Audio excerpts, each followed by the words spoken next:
I hope that was great sharing. This is a little unconventional, but we are actually recording right now. We are not live, so I guess I could edit it if I had video editing skills, but I don't. But because we have so many moms who are out today, we thought it'd be a really neat opportunity to record it. Just Jantos was also just kind of creepy, and she was like, I just want to watch it. And I was like, okay. We're excited about that. But this topic is super meaningful today. It's finding yourself in motherhood, and what was so cool about how this topic came about was it was actually inspired from one of our icebreakers that we had in the fall. So Jill was actually at the same table I was at, and I think Lauren's icebreaker question was like, what's something you're super passionate about? And one of the moms at our table, like you could tell, like was kind of avoiding the question, and then when it got to her, she just kind of broke down, and she's like, I don't really know anymore. And you know, when we all heard that response, I think it was like we all kind of felt it. You know, we're like, yeah, we know that feeling. Like we've all been there. We continue to wrestle with this, a lot of us. And so what's great about having Jill come and share on this is, one, for those of you who don't know what a mentor mom is, that is Jill. She is our one and only. She is praying for us. She is showing up to all these meetings. She's just ready to love on us in any way possible. And we are just so thankful that she has, I think, just been so resilient over the last few years and just adapted to the program and everything that we have kind of done in this COVID season to make moms work. But we're super thankful to have her and her perspective on this, because I think it's one thing when you're in the thick of it, it's another thing when you've kind of been there and now you can look back, you know, and reflect on all of those things. So with that said, we're very excited to have Jill come and share her perspective. I should make a grand entrance if I'm on video. I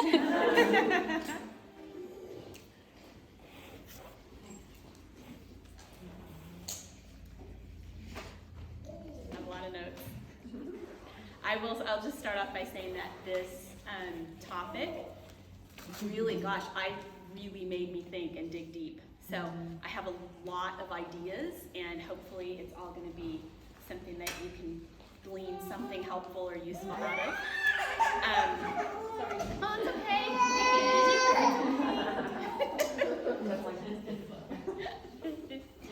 So, you already know my name is Jill Chan, and I'm going to open with prayer, partly to just remind myself that all things should start with prayer, and to ask God for some courage this morning, because even though I love to speak to people, I get really nervous, so we're going to work on that. So if you just bow your heads with me. Lord, thank you for this time together this morning. Please bless these women, their families and children, and the hard work they do. I ask you for courage to speak into their lives today. Please give me the right words and heart. Thank you for making us each precious in your sight, oh Lord. Amen. So before I really get going, I even have, this is like a multimedia presentation. I have some pictures to share with you. Oh, cool. It went totally blank. That's awesome. Sorry. Well, maybe we'll get that, maybe we won't. I'm going to try to get you to let me know a little bit better. This is really awesome. I wonder what this means. Oh, password? It won't let me put in my password.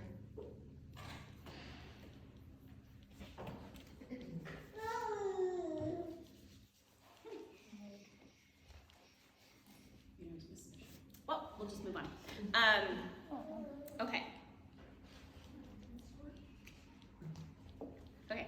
Some of you already know me. You know a lot about me, and you know that I have done it all. Basically, I have been a career woman, married career woman with no kids. I have had kids with a job outside the home. I've been a single mom with kids with a job outside the home, and married with kids at home, and also an at-home mom. So I've done all the gamut, and it's all hard. Nobody's life is easier or whatever. It's all really difficult. So if you're feeling that struggle of my life is really hard and it would be so much easier if only I did blah blah blah, it's going to just be a different kind of hard. So be a little bit easier on yourself. I'll share this because I remember that Claire thought this was funny last time. I used to carry a little notepad. I'd wear an apron in the house with a pocket so I could carry a notepad to track my billable hours as a mother. So every 15 minutes I would write down what I did so that I could track my billable hours. That was a really useless and ridiculous exercise. So I abandoned that. So I wouldn't recommend it. Anyway, I am married to my tolerant and really wonderful husband, Steve. Oh, how come it won't let me put my password on here? Anyway, I don't know what's happening. It says password up there, but there's no password on the screen. Okay, I'll just move on. Okay, we've raised 2 sons to adulthood. We have a 13-year-old son at home. Our oldest son, Ted, is 26, and he just took a job with the fire department for SLO City, so hopefully you'll never see him at work. But if you do, I might. Yeah, there you go. You might. You get to see him. He looks just like me, only with really short hair. That's what every boy wants, is to grow up. You can't see it, you just have to type it. Oh, okay. Cool, it's going. There you go. Go, Jill, go. Woo! So your mouse is on this screen. So you can't see the mouse because it's Oh, on that's this awesome. screen. I don't know how to do Okay, this. so you do a slideshow? Yeah, well, I just wanted to show that first one so you can see my family. There's my really wonderful husband, Steve. And that's Ted. And this is his fiance, his high school sweetheart, Asia. And this is number 2 son. This is Jackson, and he's 23. He just graduated from Oregon State. Graduation on the couch at home. Woo! He works at Taste, so maybe you have seen him at work. He might have been your server. He wears a man bun. So proud. And this is his really sweet girlfriend, Nyana. And love her. And then our 13-year-old is in the middle there. That's Bruce, and he's an 8th grader at Laguna. And he is, thank you so much. Woohoo, we'll see what happens.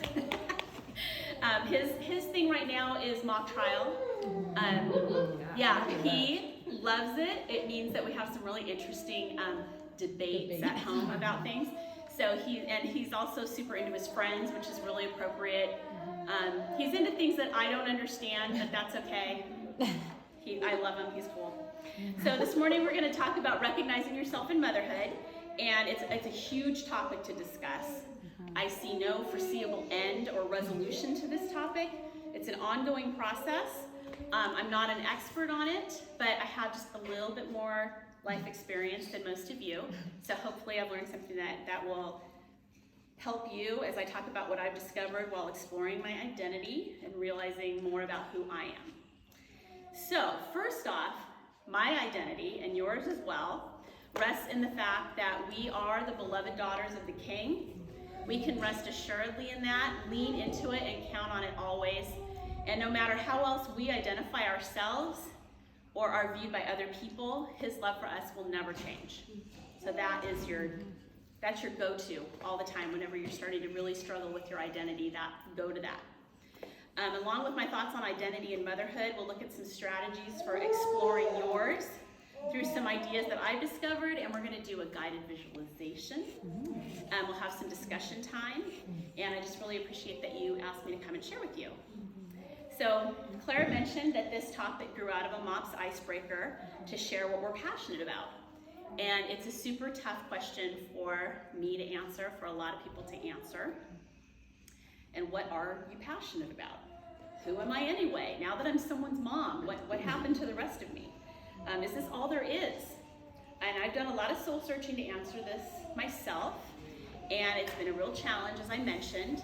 It's been a really good personal exercise, though, for me to work on defining my identity for myself, not based on what other people may view me as. When I first became a mom, way back, all those years ago, this is not something that we talked about in the moms group that I was in.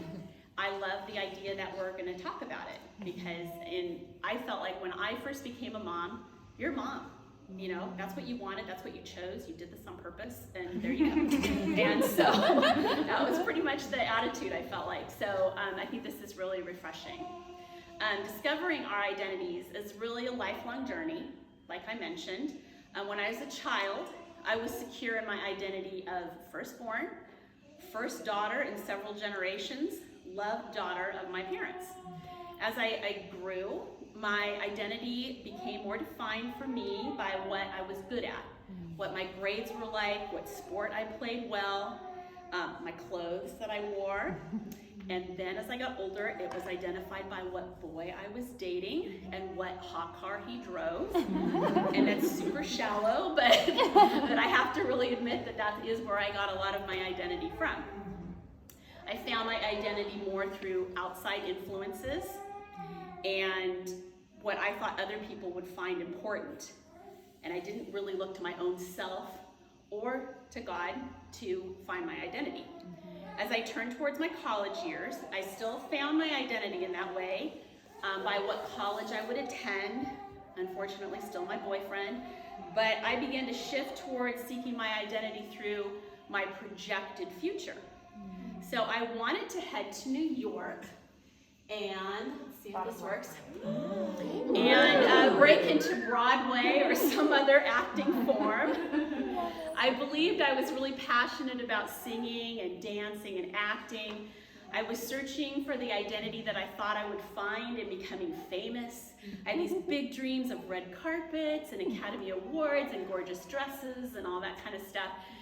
And when I met up with my parents and told them this great plan, I was met with, "You'll end up starving in the street, prostituting yourself for drugs. You have a CPA, it's a marketable skill." And so maybe there's a little parenting lesson in there somewhere, but that's another day. So my dreams were crushed. I headed off to college and continued seeking to find my own identity. It began to shift a little bit as I became a young professional and landed a job as a business analyst. That job came complete with a suit and pantyhose and a briefcase, and that was my new identity, my next identity. I remember being very angry that business owners didn't want to turn their financial information over to me as a 22-year-old professional, and why do they not think I'm capable? And that was kind of a tough time in my life, but I did get a lot of identity out of being able to say that that's what I did. So my journey from that job to Europe, all over the country, it's a whole other story, but along the way, I determined that my passion, in fact, was a corporate career. No husband, no kids, VP by 30, and that's what my focus was gonna be. But then I got married, and I had my first son, and my identity became someone's mom, Ted's mom. And that's Jackson also, so those are my little guys. It was an identity I was really excited to embrace, brought me unimaginable joy, and I happily jettisoned my career aspirations and became a passionate stay-home mom. So through my journey to the totally confident and put-together woman who stands here today, secure in my identity in Christ and mostly otherwise, I've had a lot of struggles and successes to get here. It hasn't been easy, but I'm figuring probably most of you agree that few things that are really worth it are easy. I'm gonna get a little bit raw here. This isn't something I've spoken about in public before, but I feel like it's a really important part of my journey to get to where I am and to become confident in my identity. It was the first time I really felt God grab a hold of me, and the first time I really surrendered. It was when I was in my early 30s. I had my two sweet little boys right here. Newly moved to the Central Coast. I knew hardly anyone. My real estate agent that I met in a parking lot was my emergency contact for my kids at school because I knew nobody else. And I came home one day and I was in escrow for a new house with my husband, and he said, "I'm done. I don't want to be married. I don't want a house. I don't want any of this." So he left me and my kids, and I was completely blindsided. Of course, my world came crashing down, and it was the worst experience that I can ever imagine going through. I wouldn't want that for anyone. But during this time, God brought me so many joys along with the sorrows. I learned so much about God, and I heard and clung to Jesus saying, "Take heart, daughter," from Matthew 9:22. And that brought me a lot of peace. I learned so much about him and what he wanted for me, but I also learned so much about myself and who I am. So I lost my doctor's wife identity. I gained so much more from it. God grew me and refined me through this adversity, and I really like myself a whole lot better on the other side than I did going into all of it. So I wouldn't recommend that as a way to learn about yourself, but I can look back now and see the way that God was blessing me through the whole process. So obviously this was super life-changing. To me, it's further proof of what I'd like to propose is that our identity is not stagnant. It changes as the dynamics of our lives shift from one season to the next. Our needs and our responsibilities morph and grow, and we broaden our perspectives and knowledge. We modify our interests, our friendships, and our relationships, and our emotions take us on a journey of their own. So the things that we're passionate about, they transform, and as a result, the way that we relate to ourselves and those closest to us and God changes as well. So maybe your identity or your passion isn't defined by your vocation or your occupation. It's defined more by what makes you, you. I watched a movie the other night. It was a David Copperfield movie. It was wonderful. I loved it. One character introduced himself in a way that I thought was wonderful. He said, "Hello, I'm Mr. Dick. I'm partial to gingerbread." And I thought, wouldn't that be great if that's all we had to do when somebody says, "Hi, who are you?" You know, you have to say what your favorite dessert is, and then everybody would say, "Great, good to know you." We know that it doesn't really work that way, but I really like the idea. So I can obviously now, through all this growth and change, I can confidently say that my identity lies first in being a child of God, a daughter of the Most High God, and nothing else should matter. But we all know that it does, at least to us. And this happened to me one time, and maybe some of you can identify with this. There was this young woman I was really excited to meet and get to know. And I knew I was going to be meeting her at this party. And the first thing she asked me after my name was what I do for a living. And I was super confident. I'm really sure I was super confident, even though I was feeling really anxious when somebody asked me that question. I said, I'm raising kids and I'm a community volunteer. And she responded by patting me on the shoulder and saying, "Oh, that's nice." Or maybe she said, "Oh, good for you." And then she moved on and didn't talk to me for the rest of the party. So that was super crushing. I know that wasn't the first time that that's happened to me. I probably will not be the last time that happened to me, and I keep working on what my answer is going to be, my hook, that somebody will say, "Oh, how interesting, let me stay and talk to you." So I'm still working on that. Her response dug up old feelings of lacking identity, and it really stung. But I couldn't let her judgment define me. And so how do I define myself? I am Jill. I have an affinity for chocolate pudding and lemon chiffon pie. I have a passion to serve and connect with people, to radically love and have fun, to be a bit crazy, a bit of an outlier. I love Jesus, my family, my friends from kindergarten and the ones that I've made more recently.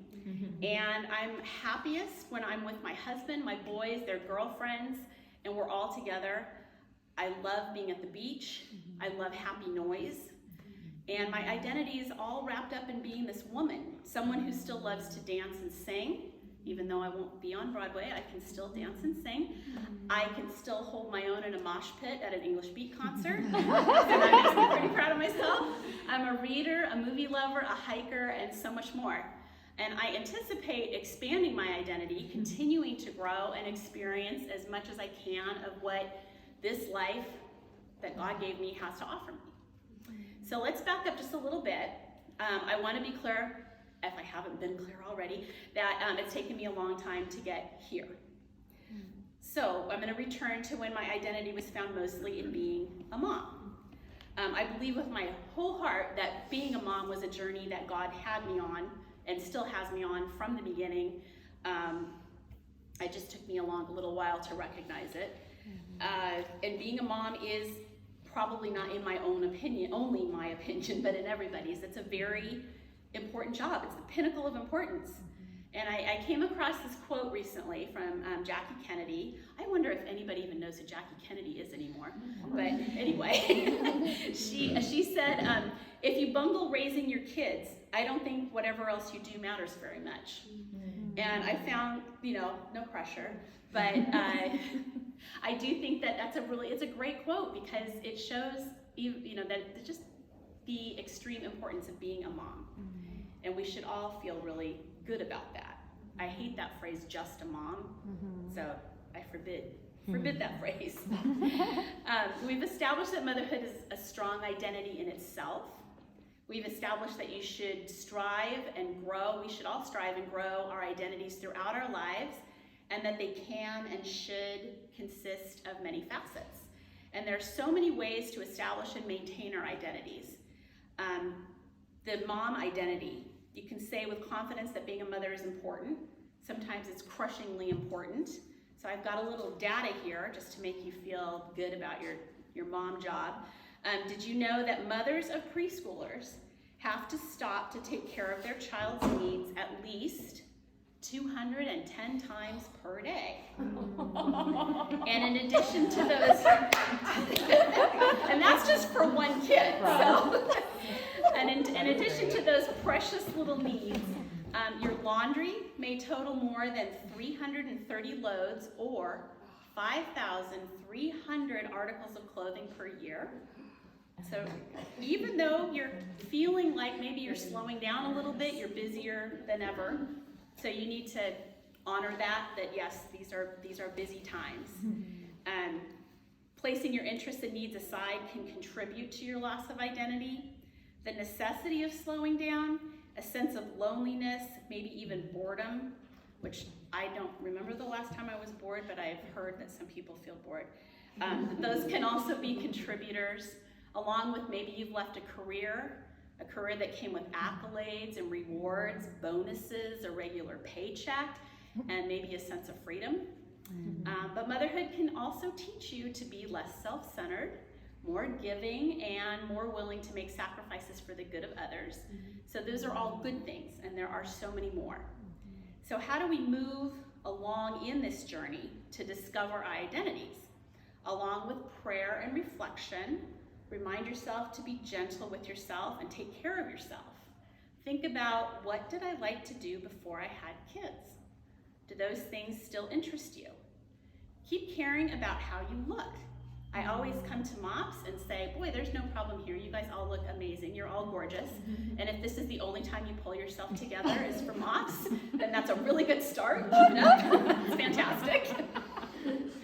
But if you care about how you look and the way you present yourself to other people, it makes some of the other discovery process just feel a little bit easier, a little bit better. And I laugh because the outfit that was what I wore when I was first having kids was, we all wore our husband's clothes. And it just is funny. So we're gonna do a little bit of a guided visualization here. And I'm going to ask you all to find a comfortable position. And if you can close your eyes, that's great. If you are watching something else, and like a child, I guess we only have a few kids in here and they look like they're sleeping. So go ahead, pick a spot to focus on if you find it kind of hard to close your eyes. And we're just gonna breathe slowly. We're gonna breathe in and out.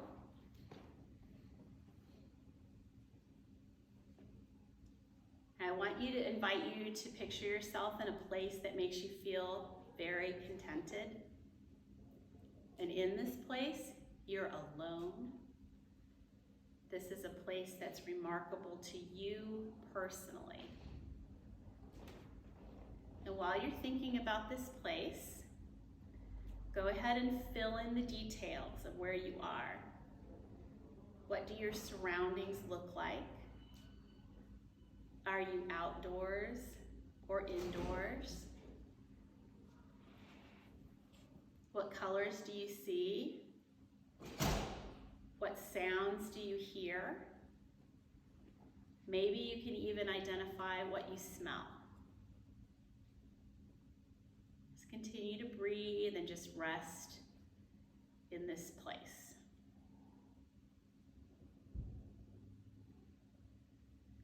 Now I'm going to ask you to picture yourself doing something that you really enjoy. Maybe it's an activity you've done before. Maybe it's a new skill you'd like to try.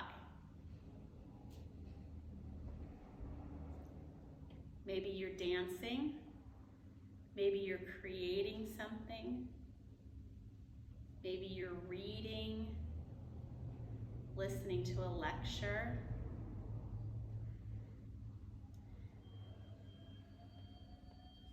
Consider the details again and focus on the activity that you're enjoying here. Think about what feelings this activity evokes. Now, if you've chosen to imagine an activity that isn't making you feel good, it's not giving you comfort or excitement or joy, see yourself setting that aside. Pick up something different. Maybe even try on a few different ideas. If you're struggling a little bit with what to do, think about your unique strengths, your gifts.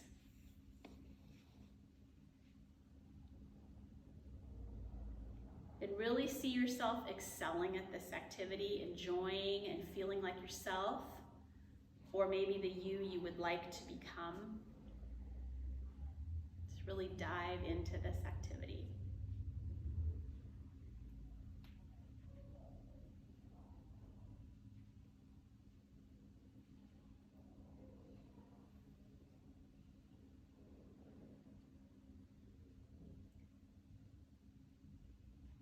Okay, now I'm going to ask you to take whatever it is that you're doing, your task, your activity, and see yourself putting it in a place you know it will be safe,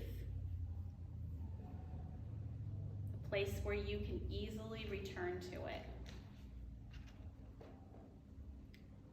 And now picture yourself setting aside time on a regular basis to return to this task, or this activity, or whatever it is that you pictured yourself doing.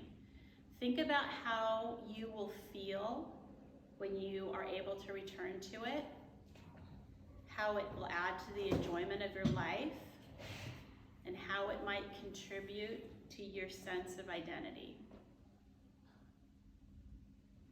Just keep breathing slowly in and out.